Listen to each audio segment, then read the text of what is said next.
Ah yes, yet another game that I never fully played as a kid. Until now. Silent Hill 2 is a survival horror game developed by Team Silent/Konami and published by Konami, released on September 24th of 2001. In Silent Hill 2, you take control of James Sunderland, who found his way into Silent Hill in order to search for his seemingly deceased wife, Mary.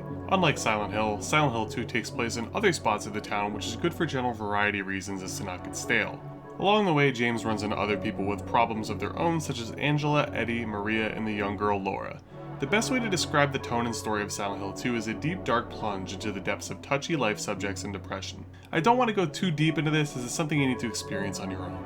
Throughout the game, you'll see many similarities with the first Silent Hill. The game primarily starts in an apartment building, where as you could guess, many doors are locked, puzzles and alternate routes are to be found, and so forth. The game is fairly linear, but at times it's possible to get a bit lost, especially early on, and with the general aesthetic of Silent Hill games, where areas, doors, and so forth aren't as easily distinguishable unlike that of other games in the survival horror genre. Though I did feel that Silent Hill 2 did a better job with the variety of areas that James is to traverse in order to reach his end goal. In a sense, it's a little less monotonous. One major difference that sets Silent Hill 2 apart from the rest is the ever-lurking presence of a brute stalking enemy that people dubbed Pyramid Head. There will be many encounters with this foe, including even a few boss fights. Being on the PS2, Xbox, and PC, obviously the game got a huge hardware update from that of its predecessor. Silent Hill 2 is a much more aesthetically pleasing game compared to that of the original. The controls are very similar to the original, and the soundtrack, while having a similar tone, is much more refined. One major difference between Silent Hill 2 and 1 is 2 is incredibly easy.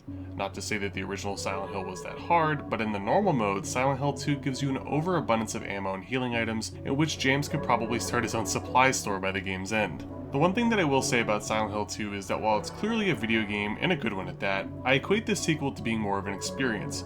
It's something that you have to feel for yourself, and when you play the game you'll know exactly what I mean. Silent Hill 2 touches on many dark and grueling topics that games had not done before and quite frankly have not done since. It's a piece of art that you truly think about long after powering off the console. Silent Hill 2 offers up a variety of endings, both good and bad depending on your viewpoint, as well as the traditional meme endings. I'll be damned if the dog ending wasn't one of the most epic endings in gaming history.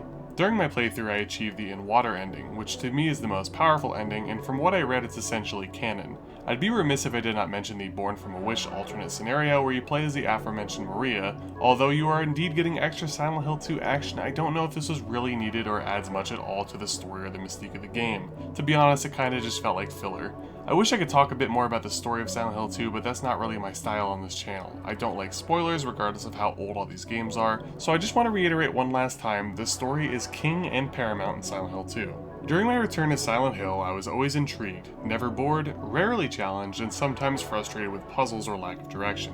What I feel Silent Hill 2 lacks in general difficulty is made up for in a big way with the story. While I do not prefer the sequel to that of the original, it's still an absolute classic in the survival horror genre. I can see why it's so widely renowned. I give Silent Hill 2 a not often given score of 7.75 out of 10, just a shade under the original to me. Until next time.